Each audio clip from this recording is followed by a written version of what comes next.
Today I will tell you how to figure out if a stock is worth buying, how to value a stock, how to determine if the underlying business is wonderful or not. This is episode number 4. Stay tuned.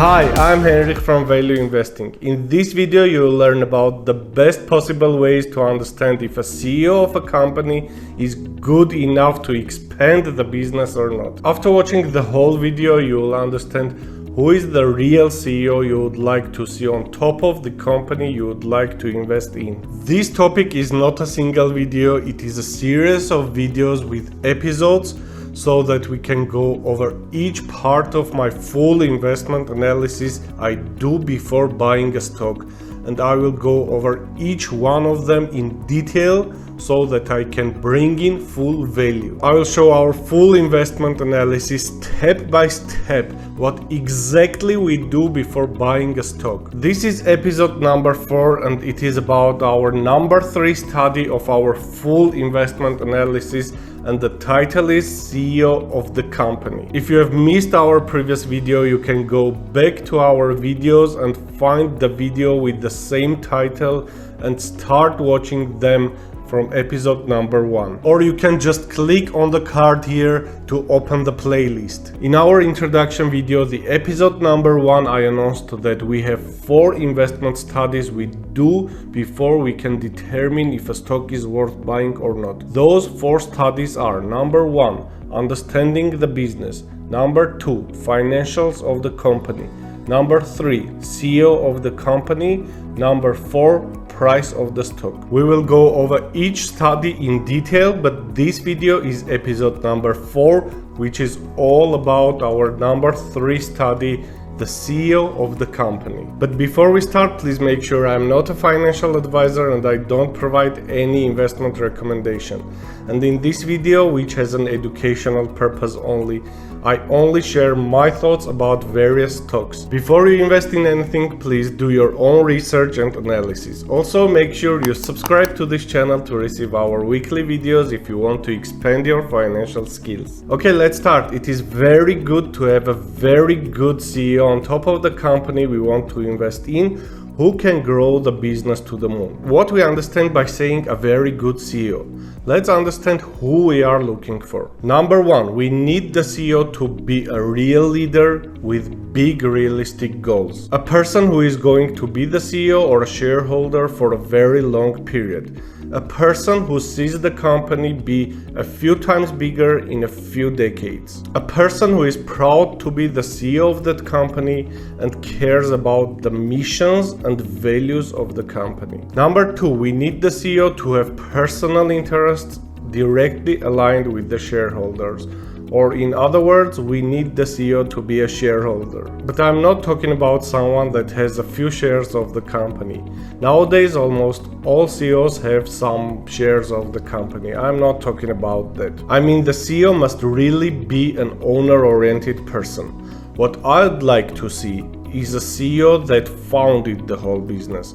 But that's not a mandatory point for sure. I just mean the CEO must have a big chunk of shares, or an amount of shares that is a big chunk of his wealth. In that case, I will call the CEO as an owner-oriented person, because we need someone who really cares about the business as an owner. Otherwise, there are a lot of CEOs that are there only for the salary and can bring a lot of problems for the business for their personal gains. Number 3, we need the company to have low or zero debt, which really talks about the CEO itself. I just saw many cases that CEOs just borrow a lot of money because the company is creditworthy enough and they use that money for their personal gains. Examples like raising personal compensation or buying shares and using company's money for share buybacks. Buybacks talk about a good company, but that should be reasonable, because we don't like the companies that buy back own shares but have problems in balance sheet. Number 4, we need a CEO that doesn't increase his or her compensation all the time. Increasing the compensation is normal, but that should be reasonable.